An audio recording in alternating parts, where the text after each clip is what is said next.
नमस्कार दोस्तों। आज मैं आपके साथ एक अनोखा और मज़ेदार सफ़र साझा करने जा रहा हूँ। ये सफ़र है राजपथ का, कि कैसे एक कैडेट कड़ी मेहनत करके राजपथ तक पहुँचता है एंड वो क्या-क्या चीज़ें देखता है एंड क्या-क्या चीज़ें सीखता है। नमस्कार दोस्तों, मेरा नाम है अरुण और आप सुन रहे हैं एनसीसी जर्नी पॉडकास्ट। तो ये कहानी शुरू होती है उस पहली सुबह से जिस दिन हम यानी कि मैं और मेरे साथी दिल्ली स्टेशन पर पहुंचते हैं। दिल्ली स्टेशन पर पहुंचते ही हम सबके चेहरे पर एक अलग ही मुस्कान होती है। सबके चेहरे पर प्रसन्नता होती है कि आखिर हम अपनी मंजिल तक पहुंच ही गए। ये मंजिल थी पिछले 3 महीने की कड़ी मेहनत की। पिछले 3 महीने से हर कैडेट अपने 100% लगाकर मेहनत कर रहा था एंड उस मेहनत का परिणाम यह था कि सारे कैडेट्स उस सुबह दिल्ली पहुंच चुके थे। अब सभी के मन में बहुत सारे सवाल आ रहे थे। मेरे दिमाग में भी बहुत सारे सवाल आ रहे थे कि डीजीएनसीसी कैसा दिखता होगा। बस अब इस बात का उत्साह था कि जल्दी से जल्दी डीजीएनसीसी कैंपस पहुंचा जाए। तभी हमारे कंटिजेंट कमांडर सर आवाज लगाते हैं, जरा चेक करो रेलगाड़ी में कुछ सामान तो नहीं रह गया। तो हम सभी कैडेट्स ने फटाफट यह सुनिश्चित किया कि ट्रेन में हमारा कोई सामान तो नहीं रह गया। सारा सामान चेक करने के बाद, नॉमिनल रोल बनाने के बाद सभी कैडेट्स एक कतार में रेलवे स्टेशन से बाहर की ओर जाने लगे। चूंकि कोरोना का माहौल था, हर कैडेट ने मास्क लगा रखा था, तो कैडेट्स के चेहरे पर जो भाव हैं वो देखना मुश्किल था। जैसे ही हम सभी लोग बाहर पहुंचते हैं तो एक अलग ही अनुभव होता है। यह अनुभव था प्रसन्नता का, यह अनुभव था खुशी का, यह अनुभव था मेहनत का।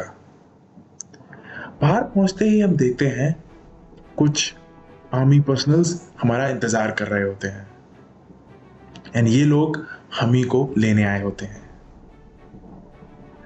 तो सबसे पहले सभी कैडेट्स के साथ में उस ऑफिसर का एक ग्रुप फोटोग्राफ होता है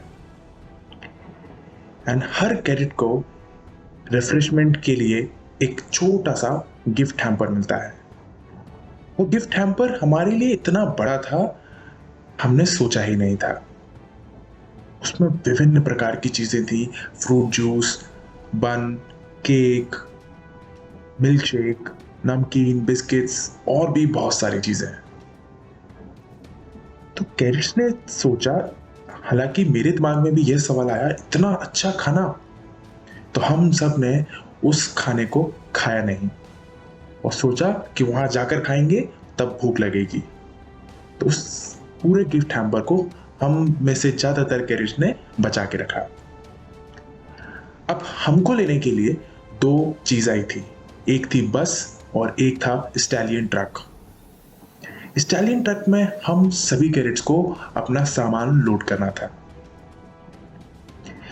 तो सामान लोड करने के लिए वॉलंटियर तौर पे मैं आगे आया और मैंने अपने दोस्तों के साथ स्टैलियन के अंदर चढ़कर सभी कैडेट्स का सामान लोड करवाया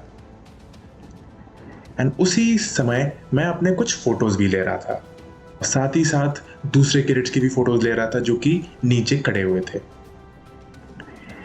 दिमाग में सिर्फ एक ही बात चल रही थी, एक ही चीज आ रही थी कि डीजीएनसीसी कैंपस कैसा दिखता होगा।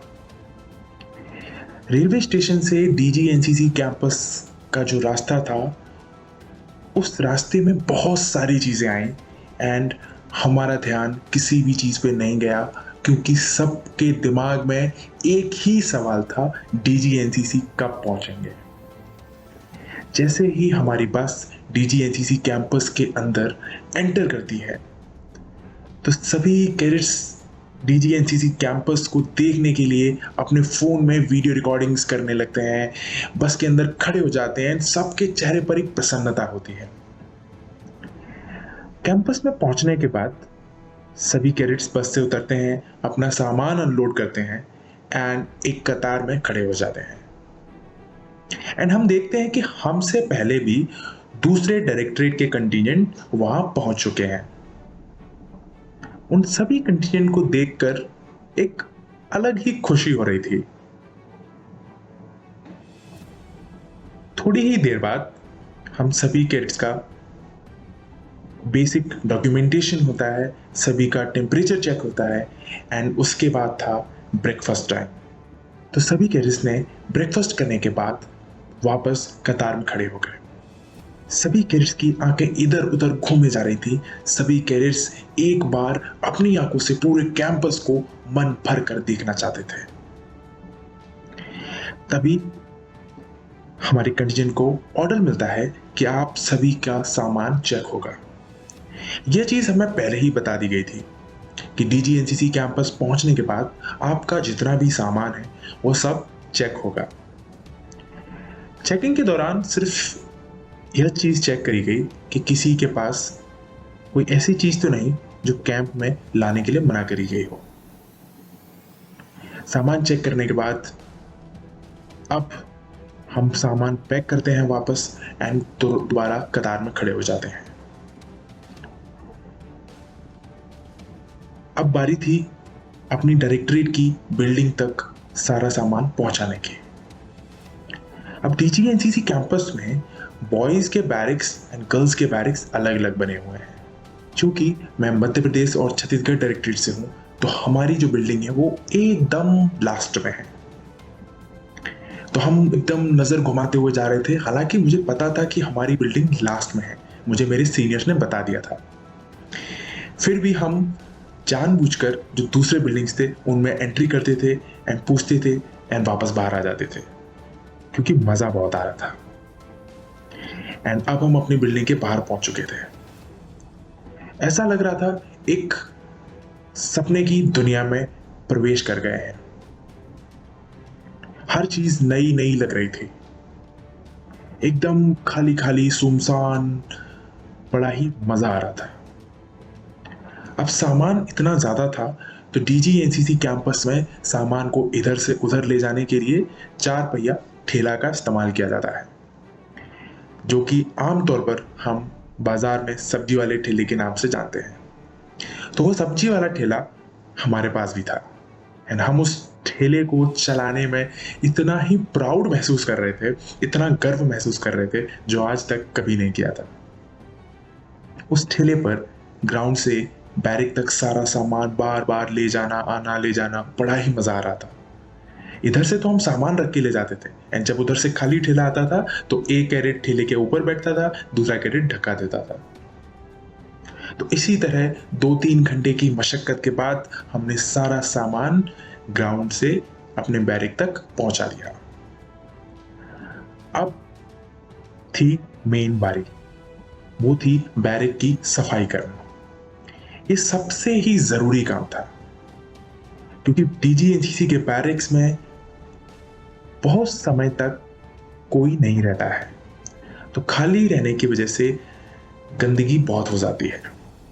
तो जैसे ही हम लोग बैरिक में पहुंचते हैं, सभी कैडेट्स अपने अपने हिसाब से अपने अपने बेड चुन लेते हैं।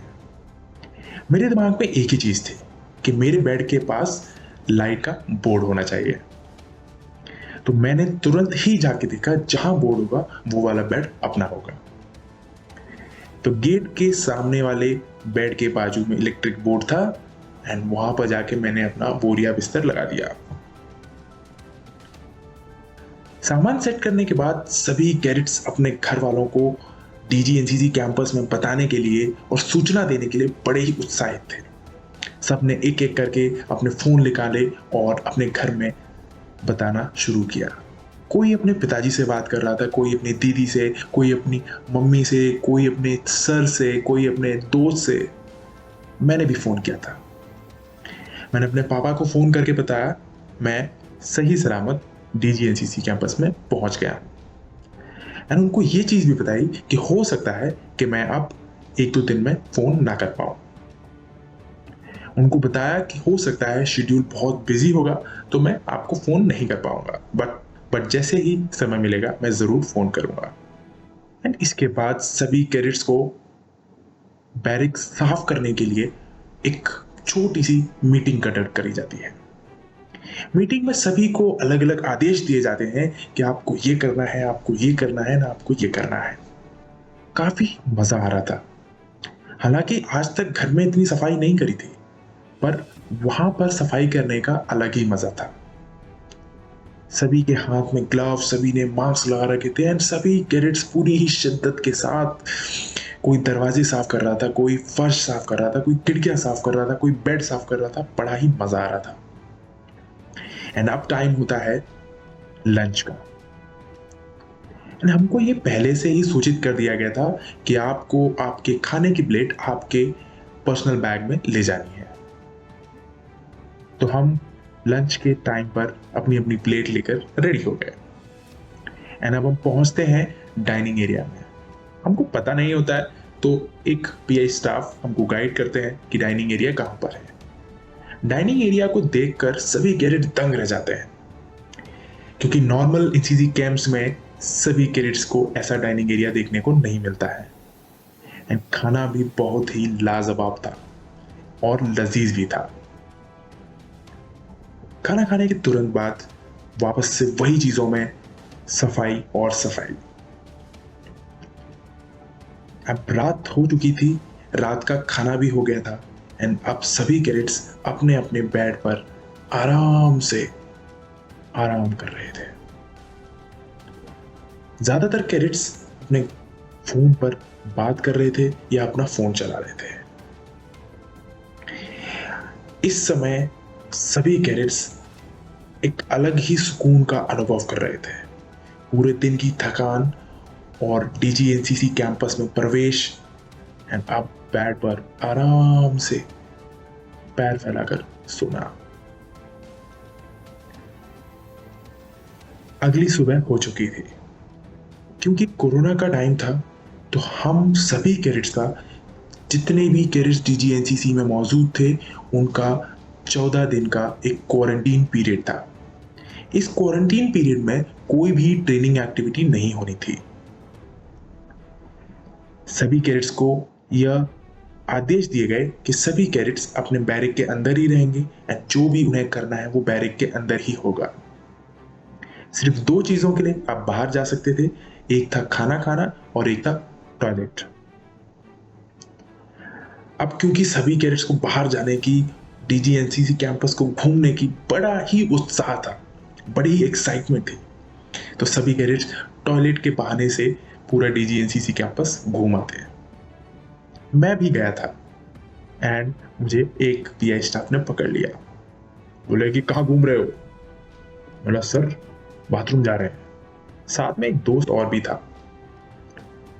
तो बोले यहाँ कहाँ है बाथरूम? हमने बोला सर वही तो ढूंढ रहे हैं। हमें बाथरूम पता थी, पर हम गलत डायरेक्शन में जानबूझ के गए थे ताकि हम डीजीएनसीसी कैंपस देख पाए कितना बड़ा है। सर ने बोला ए ज्यादा होशियार बन रहे हो। बोला नो सर। बोला उधर है बाथरूम, जाओ एंड वहां उसके बाद सीधा जाना अपने बैरिक में। मैंने बोला यस सर। एंड हम दोनों दोस्त हंसते हुए बाथरूम की ओर गए, वहां से सीधा बैरिक। एक अलग ही दुनिया चल रही थी। तीसरा दिन होता है।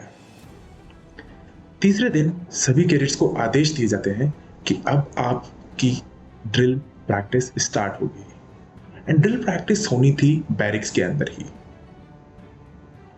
एंड सुबह ड्रिल प्रैक्टिस, दोपहर में ड्रिल प्रैक्टिस एंड शाम को आराम। एक अलग ही उत्साह था सभी कैडेट्स के अंदर, एक जोश था और एक मोटिवेशन था। मोटिवेशन था आगे आने वाले कॉम्पिटिशन्स के लिए। इसी तरह यही रूटीन के साथ हमारे 14 दिन कब निकल जाते हैं डीजीएनसीसी में पता ही नहीं चलता है। अब बारी आती है राजपथ के सिलेक्शंस की। सो सिलेक्शंस के बारे में हम बात करेंगे एपिसोड 2 में। अगर आपको ये एपिसोड पसंद आया हो तो आप इसको लाइक कर सकते हैं एंड शेयर कर सकते हैं। एंड आपका अगर भी सुझाव हो तो आप कमेंट बॉक्स में बता सकते हैं।